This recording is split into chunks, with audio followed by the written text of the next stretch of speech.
Podcast Tênis Brasil com José Newton Dalcin.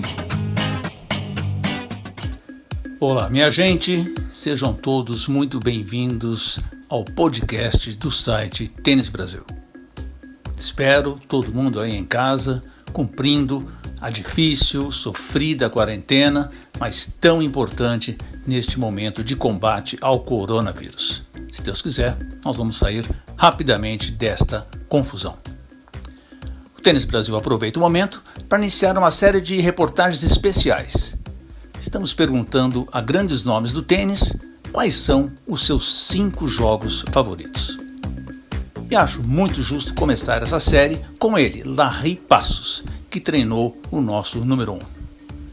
Larry, você aí de Miami, em primeiro lugar, muito obrigado por participar aqui do podcast Tênis Brasil. Espero direitinho cumprindo aí o seu isolamento com a sua família e esteja tudo muito bem.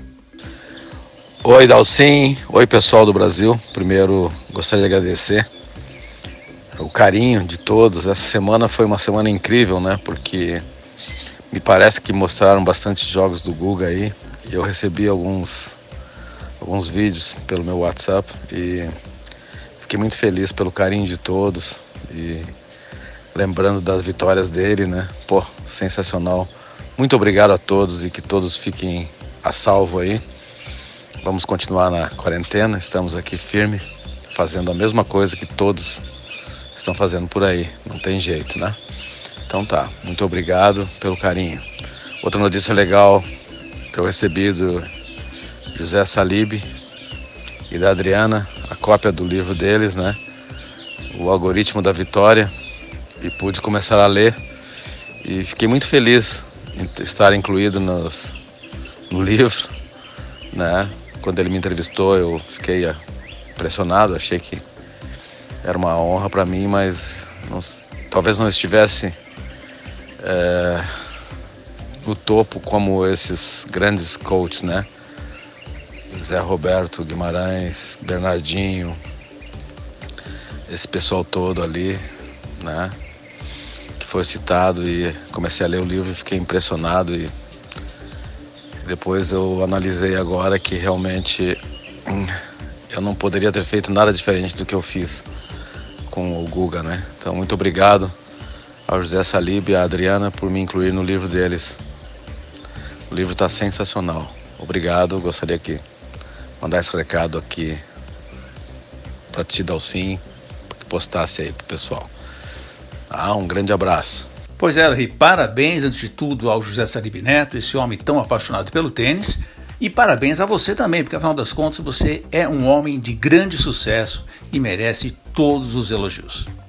Mas Larry, vamos lá, vai me contando aí quais são os seus 5 jogos inesquecíveis de Gustavo Kuerten. Um dos jogos, lógico, que eu tenho que falar é a vitória do Guga em 97, aquela final realmente, pelas circunstâncias, né? Ali um dia antes existia muita pressão, existia uma loucura muito grande, né? Tu saber conseguir controlar toda a ansiedade do público, a ansiedade dos coaches mais antigos, dos managers, de todo mundo que estava envolvido, né? E conseguir segurar a cabeça dele, talvez 2 dias antes do jogo, foi mais importante, né?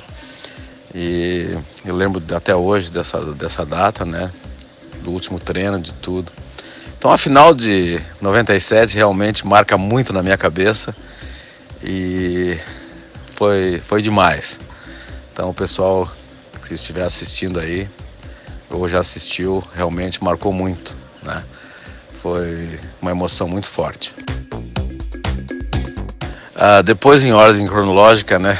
Sem dúvida nenhuma, a final de Stuttgart, quando ele ganhou, até estava sendo um ano difícil. Existia uma pressão muito grande, não é pressão, mas uma ansiedade do público em querer que o Guga fosse de uma hora para outra ele se tornasse, sei lá, número 1 do mundo e aquela coisa toda, porque ganhou um Roland Garros e tal. E a gente vivia cada dia como se fosse o nosso último dia, né? A gente vivia muito com os pés no chão. E quando ele ganhou a Stuttgart, Eu achei que aquele ano foi um ano sensacional. A gente terminou 98, ele terminou 98 e 21 do mundo e a gente comemorou muito. Então a vitória de Stuttgart, para mim, pelas circunstâncias, foi uma final muito importante, né, dele, né? A semifinal do Master Series de Lisboa com Sampras, ai meu Deus do céu, nem posso lembrar, né? Porque o Sampras era um jogador muito difícil de ser batido no indoor, um jogador que tirava muito o tempo dos jogadores que jogavam mais no fundo, né? Então era um jogo muito difícil, porque o Guga ele gostava a gente tinha se programado para ele devolver bem mais atrás, e ele tinha que devolver agressivo, ele tinha que cortar também um pouco o tempo do Sampras, tinha que saber a devolução do segundo saque, tinha que sempre tentar achar o primeiro voleio dele na direita dele. Então era um jogo muito complicado. E o Sampras adorava jogar com jogadores que ficavam mais atrás, né? E ele mesmo fala no livro dele que gostava muito de jogar com esse tipo de jogadores, né? Mas a vitória na semifinal realmente foi demais. Foi uma vitória que gostaria que vocês pudessem olhar muitas e muitas vezes, porque realmente esse jogo foi marcante na minha vida, né? E hoje, olhando para trás, eu vejo que foi sensacional. A vitória do Guga contra o Agassi, eu diria que foi o jogo perfeito, né? Eu diria que foi um jogo que, assim, ó, vou contar para vocês rapidinho aqui, ó, foi impressionante. 15 minutos antes de entrar na quadra, no vestiário, ele nunca tomava banho antes do jogo, ele resolveu tomar banho naquele momento e eu estava no chuveiro com ele ali, e as minhas últimas palavras com ele, que a gente sempre fazia foi dentro do chuveiro mesmo, eu cheguei para ele, olhei para ele e disse: Guga, tu tem que atacar ele o tempo inteiro. E ele olhava para mim assim, peladão, debaixo do chuveiro, olhava para mim e dizia: vamos, eu vou atacar ele o tempo inteiro, vou ser agressivo, não vamos dar chance para ele. Tu tem que ser o Guga de ataque, vamos. Então as últimas palavras, então quando ele venceu o Master Series realmente, quando ele bateu o Agassi, né? E essa imagem nunca vai mais sair da minha cabeça, né? Porque eu nem sabia que ele ia ser número 1 do mundo. E a torcida era muito contra a gente, né? Porque imagina, um brasileiro não traria muita coisa para a ATP, né? A ATP era totalmente americana, era diferente. Então a gente estava lutando contra o mundo, né? Então eu vi quando ele vence o Agassi, realmente aí foi demais, né? Aquela final de Hamburgo, né? Aquela final de Hamburgo contra o Safin. Nossa senhora, eu tinha perdido o meu melhor amigo, meu segundo pai, eu tinha perdido o Danilo Miller, né? E eu saí correndo dos treinos no Saibro, quando a gente estava treinando, e fui no enterro do meu querido, grande amigo meu. E quando eu voltei, e todos os treinos assim eram incríveis, né? Porque eu estava treinando com o Guga, batendo, e eu virava para trás no meio do treino, olhava para trás assim e começava a chorar. Chorava muito na quadra, e eu não podia demonstrar para ele que eu estava muito sentido, que a vida tinha que continuar. A pessoa que me deu tudo na minha vida, que me colocou a minha primeira raquete na minha mão. E foi incrível esse jogo com o Safin, porque tinha escapado Nossa senhora, tinha escapado em Roma, né, o jogo. Foi no quinto set, e chegando em Hamburgo, nós queríamos muito aquela vitória. Eu sei que ele queria também. Ele queria homenagear o Danilo. E ali foi o jogo que eu estava muito emocionado mesmo, todo mundo falando, né? E depois na final foi aquela vibração, aquela coisa toda. E depois eu chegando em Roland Garros, o Sampras pergunta para mim: por que tu estava tão emocionado, Larry? O que aconteceu? Tu estava tão excitado, a gente ria muito. Daí eu falei, contei a história do Sampras, sobre a morte do meu melhor amigo, do meu segundo pai. O Sampras me abraçou e começou a chorar no vestiário, né? Então é uma emoção muito forte para mim. Aquele jogo foi uma emoção muito forte. Eu acho que foi o jogo assim que eu pude dizer assim: obrigado, Danilo, por tudo que tu fez por mim. E vendo o Sampras chorando, me abraçando no vestiário, foi uma coisa incrível na minha carreira, né? Eu vou lembrar para sempre. talvez vocês não lembrem desse jogo, né? Mas esse jogo foi um jogo incrível, um jogo que foi perfeito também, que foi a final de Cincinnati, quando o Guga ganha do Rafter, né? Aquela semana tinha sido uma semana muito dura, ele ganhou do Todd Martin, 7-6 no terceiro. O Todd Martin tinha provocado a gente dentro do vestiário, tinha falado um monte de besteira e tentando provocar ele, botar ele para baixo. E eu tirei ele assim da mesa, levei ele para um canto e chamei o Todd Martin de alguns palavrões para ele e tal. São coisas que o técnico tem que fazer, né? Mexer a cabeça do jogador.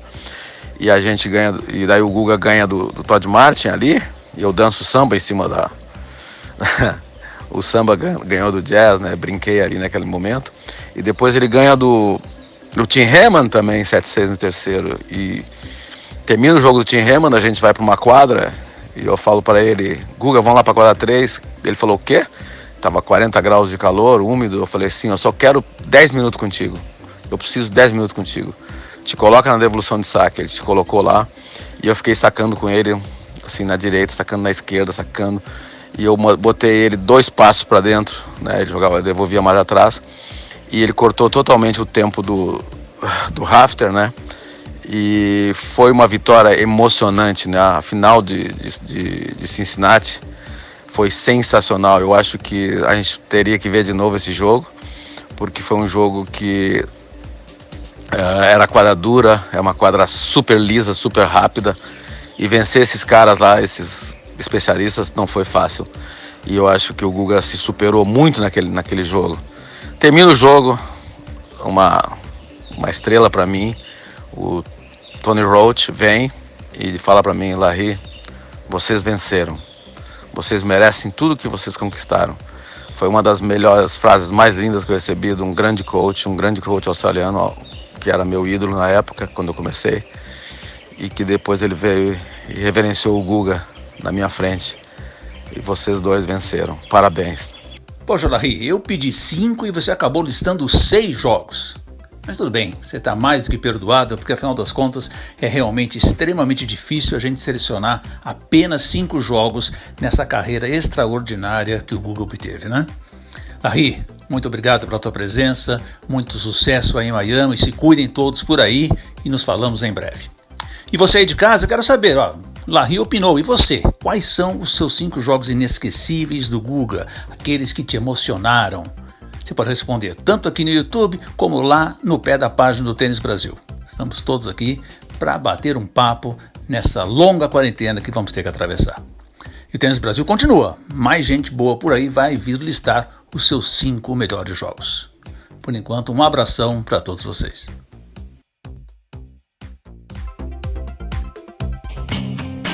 Este foi o podcast Tênis Brasil com José Newton Dalcin.